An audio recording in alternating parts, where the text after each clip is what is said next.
Hello guys, gals, and non-binary pals, and welcome back to the web, where today we have a great little battle versus a pretty unconventional tree man build, and I'm going to go over some of the pointers you really want to have when you're versing the Wood Elves.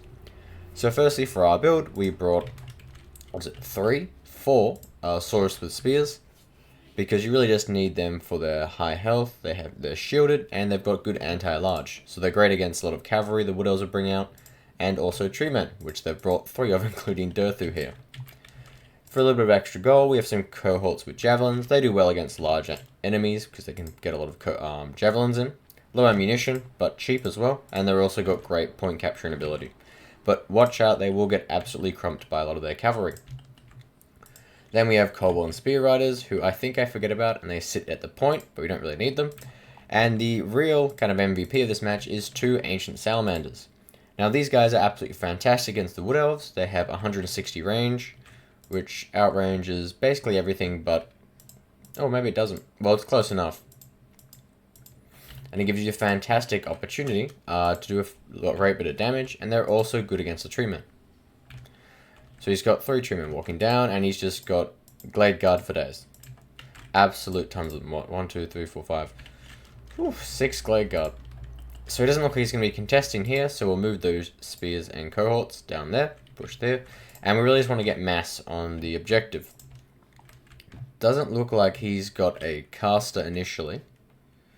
Yeah, I thought Durthu was a caster, but I'm not sure. Maybe he's not. Anyway, we've got our Slam Priest of Life. He's generally pretty strong. Dwellers below. Flesh to stone. I've been desperately trying to get to work. I never really have a good opportunity to do so. Regrowth just for the salamanders, and that's it. Also Greater Arcane Conduit, because it's just good for mana regen. So like I said, these guys just taking a bit of a rest, a show of confidence, didn't really need them, I swear. And these guys are going to come in, and I really want to be popping shots on the Glaive Guard, because that's the kind of big weakness of this build. And also a good thing about the salamanders is that these guys have a weakness to fire. So these 2 do, and I think Durthu does as well. So Ancient Salamanders, or even just basic Salamanders from, I believe it's Tehenowin's DLC, always a good pick against the Wood Elves. Because they've got good range, they can pop shots into these guys, you'll see it in a bit, they'll absolutely destroy them. And there we go. So it is a bit of an interesting, I think he brings in some Dryads, so I think it's more of a themed build, but it is kind of a good showcase of the different stuff that Wood Elves like to do. The only thing they don't really bring out here is cavalry. That's something the Wood Elves have a lot of good, very fragile cavalry. So here we've got Dryads. I don't think he brings out any in this game. I'll have to have a look if he actually brought any at all. But yep, these guys are walking up. Initially taking pot shots at the Treemen, but I soon realized that I really need to be getting these guys, since they're all lined up nicely. In fact, a Dwellers below there would be fantastic. So they're getting shot into. It's not a huge deal. We do most of the magic we're going to use in this game because I don't have a lot of single entities. Probably going to be reserved for healing. Soros up at the point because I didn't realize I didn't have a caster, so I didn't want to all bunch up down there. We do send some spears up here, and same with the skink javelins. But they really are going completely for here, and I guess trying to value trade until they can push on to other objectives. Maybe with some cavalry if they have some. Sending in Dryads. Dryads are pretty good. We're bringing our Alpha Strike of Feral Cold Ones. So I've basically just been saving stuff up, and I've brought out 3 Feral Cold One units. And yeah, the idea is literally just to run straight past these guys and get into the Glaive Guard. Then we can move our Saurus up. These guys can start putting pot shots in as they try and shoot the Feral Cold Ones.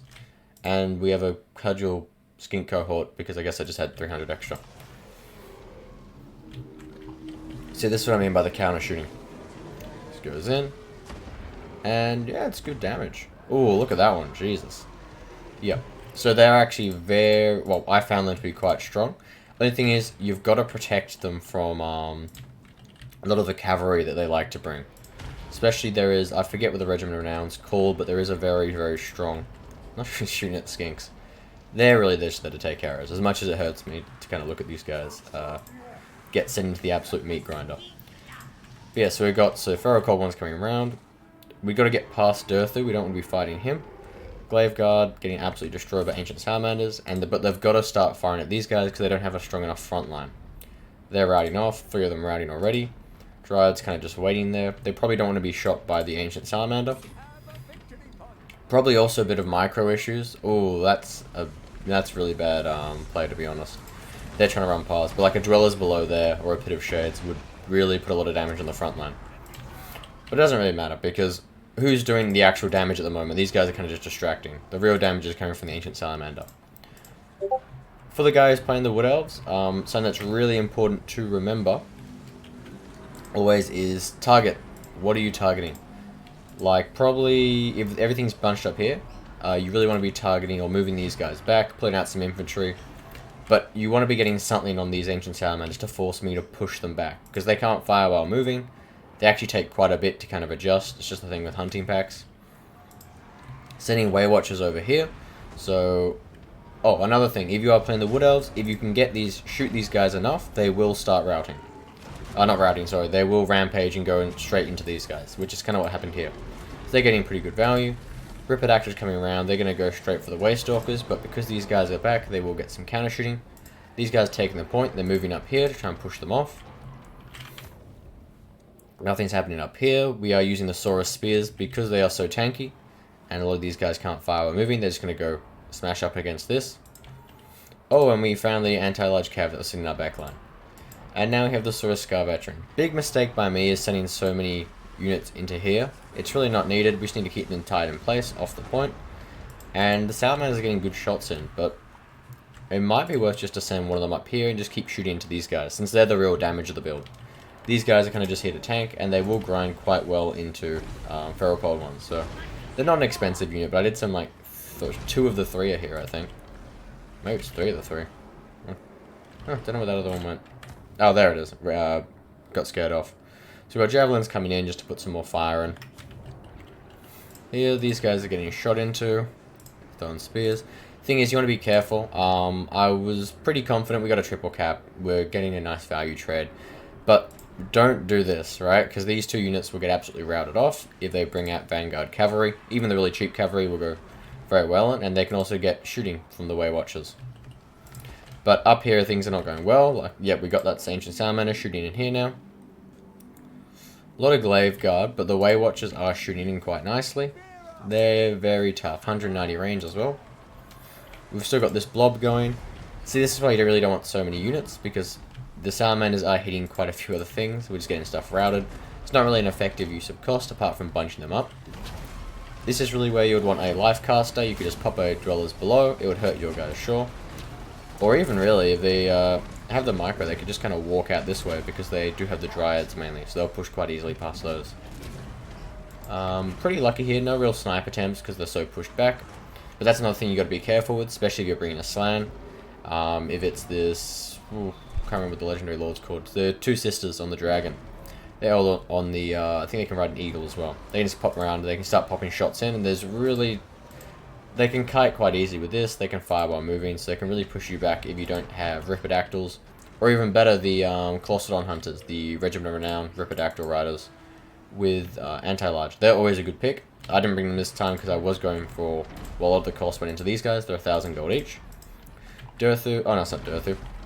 That is another random tree man, I swear I'm not racist. Is proper enough. Tree man there, another Durthu's just there, Slan sitting on the point. This is a really lovely triple cap. You can see a bit of my messy micro here, not sure what I'm saving up for. More Ripidactyl Riders, I suppose, they're coming out. Ripidactyl Riders are very good cav, but very brittle. So they do very well one-on-one, but they'll lose to about 2 Harpies quite significantly, even though I think that's a roughly average cost. What do we have here? Skirmish mode is on, so they're kind of getting pushed there, or maybe that was just microing them away. Either way, skin cohort's there, and another skin cohort, so I'm not sure how much these guys are cost, but this definitely is good value trading for us. More cavalry in their backline, and if they had cavalry of their own, this wouldn't be, well, it's pretty much a lost match, but this is a, just always remember to bring cavalry, especially against Lizardmen, very, very mobile faction. These guys have 75 speed, Ripidactyls have 90 speed, Skinks, not strong infantry, but 46 speed. So, and then obviously they've got basic cavalry. It's not particularly, like, fast cavalry. These guys are only about, what, 60, I think it is? Yeah, 66 and 70. But what makes them really annoying is that a lot of things on the roster are quick. They've got quick, cheap infantry. They've got quick flying cavalry, quick normal, well, moderately quick normal cavalry, and quick artillery. And also the hunting packs are kind of, I guess they're monstrous missile infantry, I believe, or monstrous missile units. So yeah, this is a bit of a done game already. I think they do tap out soon. These guys are almost out of ammunition. They've got 1.7 and 1.9. So it's been a pretty well-rounded game. But yeah, nothing. If you are making a Wood Elves build, always bring cavalry. Lots of cav, at least cheap cav. Because they do very well against skinks. Oh, we brought up the Croxigors. Always bring one of these guys. Not because they're good, I just love how they look. Look at that model. That is so cool. It's just giant alligators with hammers.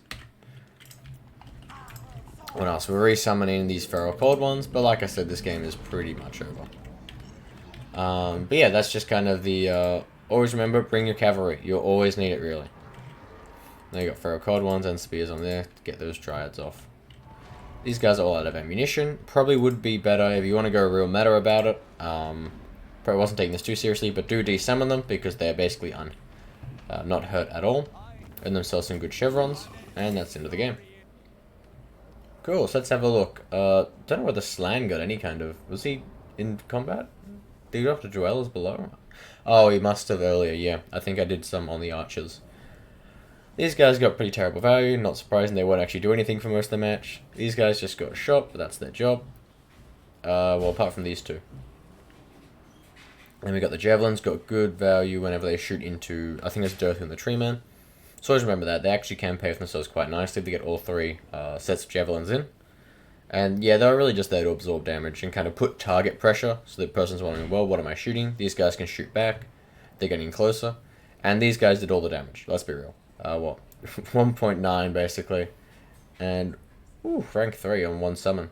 And 2.1. So very good damage in here. Durthu did surprisingly well. This is what I was talking about. I'm not sure if he paid for himself, but this is what I meant when I said I was kind of blobbing up too much. And did they bring a caster at all? No, they didn't. Okay, that's surprising. If they brought a caster, they definitely could have brought that back early on, especially when I blobbed up all the feral cold ones. That was kind of a bad microplay. And yeah, none of these guys will have paid for themselves, I don't believe, unless they're exceptionally cheap. I'm not too well versed on Wood Elves. We've got a lot of anti-infantry. These are always a big issue for Lizardmen, because you don't have any anti-infantry of your own to kind of push them against. So you've got to use your range, kind of the superior mobility, and watch out for halberds as well. They didn't bring many, but they're always a big issue. Yeah, Weight Watchers did alright. None of them pay for themselves, but they did get absolutely like pushed right back into their summon. But again, they've got actually no cavalry, which is kind of a bit of a beginner's mistake, unless they're going for a very specific idea. You got to always bring lots of cavalry. I brought the 3 feral cold ones here. I've been trying to get the Pahuak Sentinels to actually work. Very little success so far. But you got the Pterodons, they're flying cavalry. We got the Spear Riders. I had the Spear Riders in my original army. And you really need them to protect the Ancient Salamanders, protect your Slan, and also use their mass to keep things blocked away from your ranged units.